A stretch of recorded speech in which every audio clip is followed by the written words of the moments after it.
Should I get the Rep Athena or the Rep Achilles? Today I'm gonna answer that question.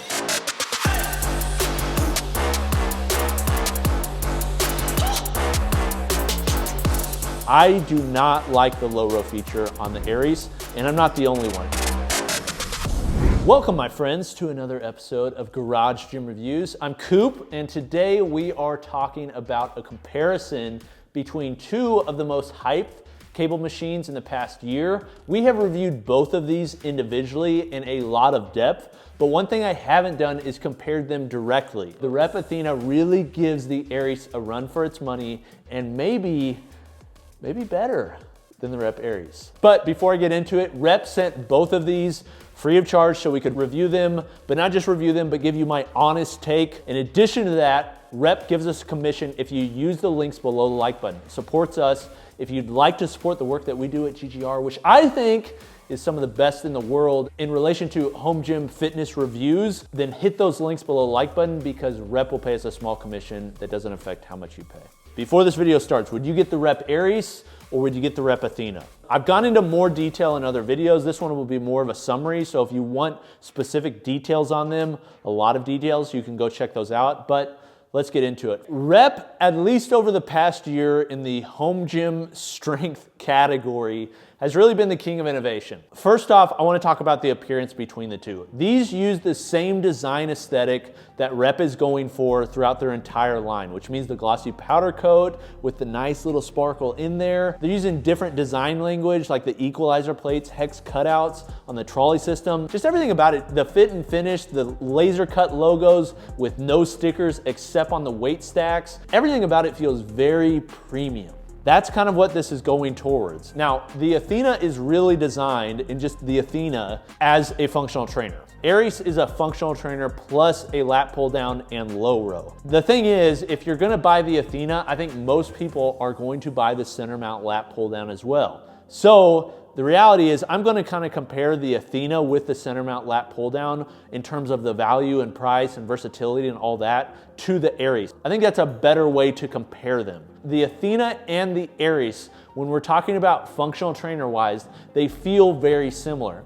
The biggest difference is that Achilles has much more weight on the functional trainer than the Athena does. The Athena maxes out at the upgraded stacks at 220 pounds, but 110 pound feel weight per pulley, while the Achilles max out at 310 pounds per side or 155 pounds feel weight. So there's a little bit difference there in terms of the amount of weight that comes off the functional trainer.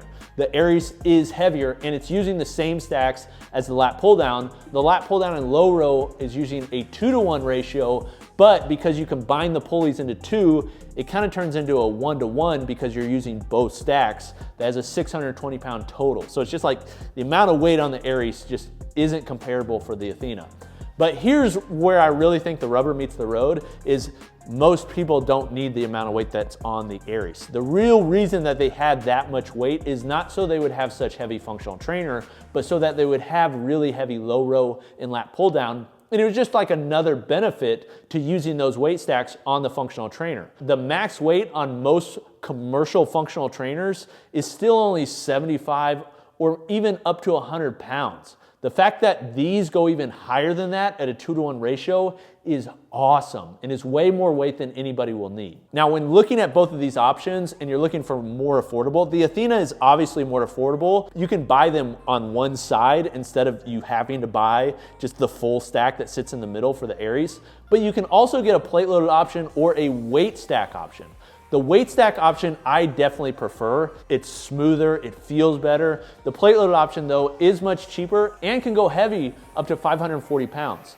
But between the Achilles and the Athena, they both feel very similar, if not the same, in terms of smoothness for the weight stack option. Now, one thing to hit on that I think is worth talking about is the assembly time for both of these, because the assembly is a lot for either one.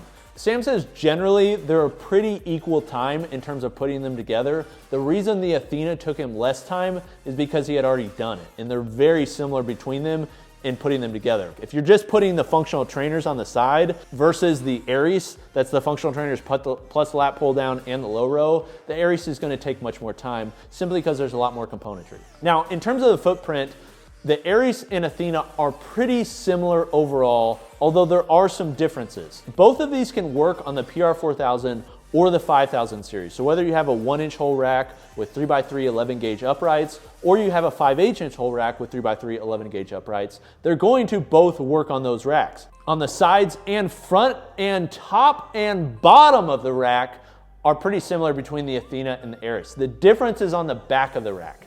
If you're going to use a center mount lat pull down with the rear base stabilizer, the back of the rack on the Athena with that lat pull down is going to stick out farther than the Ares. The Ares is like almost even with that back upright. It's like just really well done. I love how it fits in there. If you're using the center mount lat pull down, it's going to hit off the back a little bit. So you have to think about that when you're putting your rack or where you're going to put it. I think the big difference is obviously, like I've talked about, the footprint, but also the use of the lat pull down. The Ares uses two 310-pound stacks maxed out in the middle of the rack that are used for both the functional trainer and the lat pull down in low row. Here's the thing. Because of the design of the Ares, it uses two pulley exit points at the top of the lat pull down and at the bottom of the low row versus what you traditionally use or what is used on the center mount lat pull down in low row that we see on this build here, which is the Athena. I'm gonna give you my honest take. My biggest downside of the Ares was the low row feature. I do not like the low row feature on the Ares, and I'm not the only one. If you go on our Home Gym Community Facebook group, which we'll put a link below the like button so you can join it, we'd love to have you along with 160,000 other just home gym fanatics. But the biggest downside to the Ares is the low row. The low row uses two pulleys that I think are too low, and because they have two pulleys that you have to connect together, if you're using a single exit point, your feet get in the way. The center mount lat pull down and low row on the Athena is vastly better in my opinion. I love the fact on this one that you have a single exit point that's at a good distance right between your feet for a low row, and I also love having a single one on the lat pull down because that means I can use a lot of my just really nice cable attachments that don't work as well on the Ares without the banana clip. You have to use the banana clip and then it shortens the distance. It's just a lot you gotta deal with, where this one is just one carabiner, clip, ready to go, one exit point with 300 pounds resistance. Personally, I love that part of this rack, and that's one of the biggest downsides, in my opinion, to the Ares. Now, the Ares, just so you know, does take up less space overall than this one.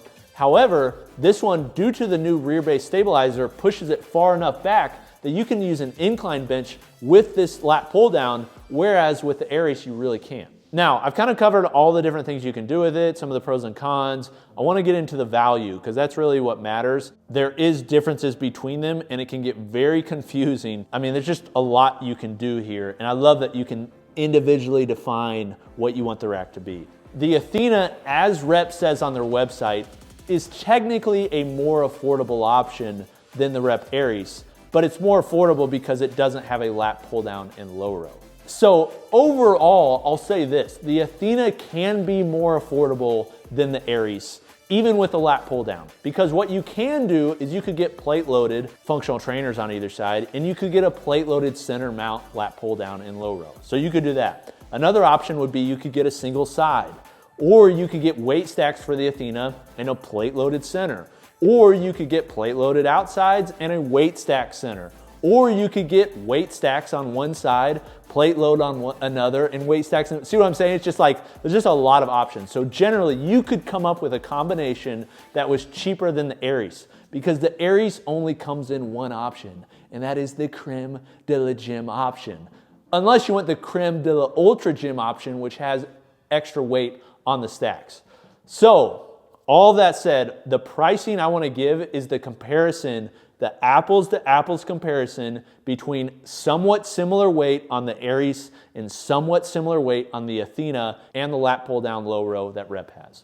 So if we're looking at the Ares with maxed out components, so I'm talking 310 pound stacks, two of them, versus the Rep Athena that has maxed out stacks on the functional trainer and a maxed out stack of 310 pounds on the center mount lat pull down low row, The pricing differences are actually quite a bit different. The Aries is actually cheaper than the Athena with the lat pull down and low row by almost 700 bucks. So if you get the option behind me with all maxed out stacks, with all weight stacks, and a new rear base stabilizer, man, it's just a lot. Over 3,800 bucks, not including the rack. Okay, I didn't even include the rack because the rack's gonna be the same between the two. You're either gonna have a 4,000 or a 5,000, and it works the same on the Aries and the Athena, which I like. Or you can go with the Aries, which has maxed out stacks and costs about $3,100. So if you're just looking on price and you want all of the stuff and you want it in weight stack options, go with the Aries. But if you want a functional trainer with the weight stacks of the Athena, you want a center mount, single cable.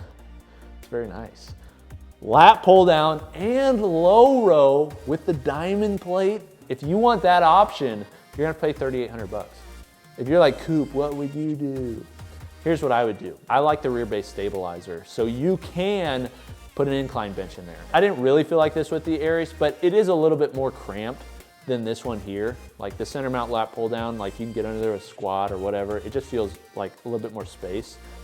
But I have no need for the amount of weight that's on the Aries. I mean, this is really the biggest reason. I want a single cable down the middle of my feet for a low row. I mean, that's really what it comes down to. If the Aries annoys you because of the low row option, then I would get this one. But generally, like these options, either one you go with are freaking incredible. No doubt about it. Now, that doesn't mean there's not other things you can look at, like the Prime Prodigy HLP, or the Eleiko Prestera, or the Force USA options, or the Rogue Slinger, or the Rogue Rhino. But if you're in the rep ecosystem, you have really looked at these options. My recommendation is if you just want the best value and don't care about the low row, or you're just fine with the low row how it is, go with the Aries. But if that would annoy you and you have extra spend, the Athena, dude. The Athena is freaking sick. Or you could just get the Athena without the center mount lat pull down, you know, because you just want a functional trainer and you could use it that way. I freaking love having the optionality, like I do on their benches and like you do now on their cable systems for the racks. In my opinion, if one was going in my garage, I'd go with this one right behind me, the Athena and the lat pull down. But the Aries is a monster. So one other consideration is just not buying any of this and going with standalone units. There are so many other companies that offer either. The problem with these units really is that if you're using barbell work, they can sometimes get in the way. The width of them can sometimes feel not as good, but overall, like they're much more compact. And for home gyms, most people are looking for something that's very compact. I mean, you could use this and have so much that you could do in a single car garage with this thing. Whereas you can't do that with standalone functional trainers and lat pull downs. Okay, I hope this answers your questions. I'd love to know if there's anything additional that you feel like I missed. I'd love to know if there's any other system out there that we didn't go as much in depth on that you would like to see compared to these. If there's any other details you want to know, let me hear it in the comments. This has been Coop from Garage Gym Reviews. We'll see you next time. Peace.